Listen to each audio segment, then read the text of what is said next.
Hey everyone, Mark here from Pyntek. Today we're going to take a quick look at my compact holster for the Armalaser TR35.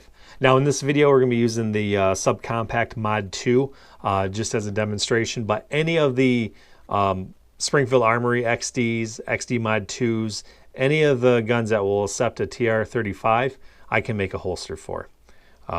So onto the holster. This is my compact inside the waistband holster. You know, the idea with these are just to be really just a minimalistic holster, but comfortable all day long, and just with the Pyntek touch, which is just a lot of refinement, a lot of, you know, just small details. Just I would say a craftsmanship that can be missing sometimes in this industry. So let's slide this in here.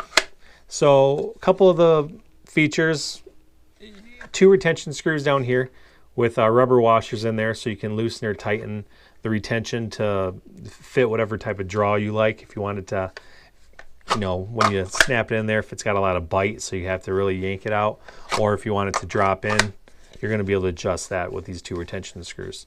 You got a 1.5 inch belt clip right here.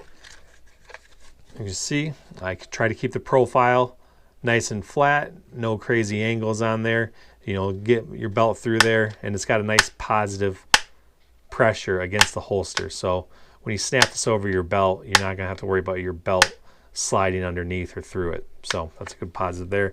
Couple rubber washers up there to help alleviate the tension of taking this thing on and off all day long. And otherwise here, this one is a battleship gray, so I just highlighted it with some little eyelets that are matching. The holster itself, let's take a look at it here. If you're new to my channel, I spend a lot of time shaping my holsters. A lot of edge work is done. All the lines, you know, let's slide this in here. As you can see, I try matching the shape of the gun, you know, coming up back here along the edge. Just simple stuff like, you know, I want to run along the edge and the curves of the gun right up to the back of the slide. You know, no overhanging Kydex down to rub your finger underneath the trigger guard.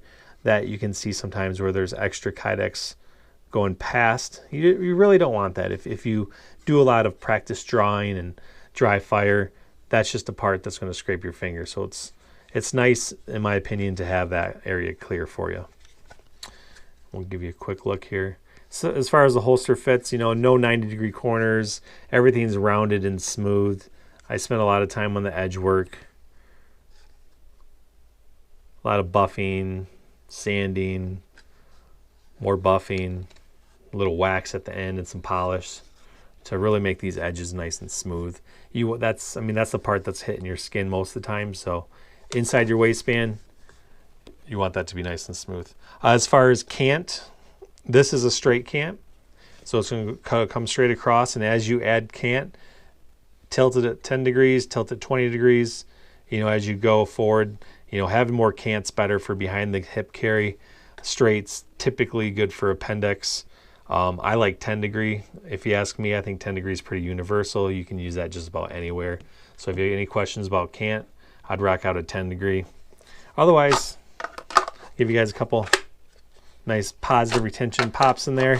You get a little bit of a dip behind the Armalaser there for retention. You get that nice positive snap sound. Yeah, there we go, guys. That is my inside the waistband compact holster. I can make any of my holsters for the TR35, both inside and outside the waistband.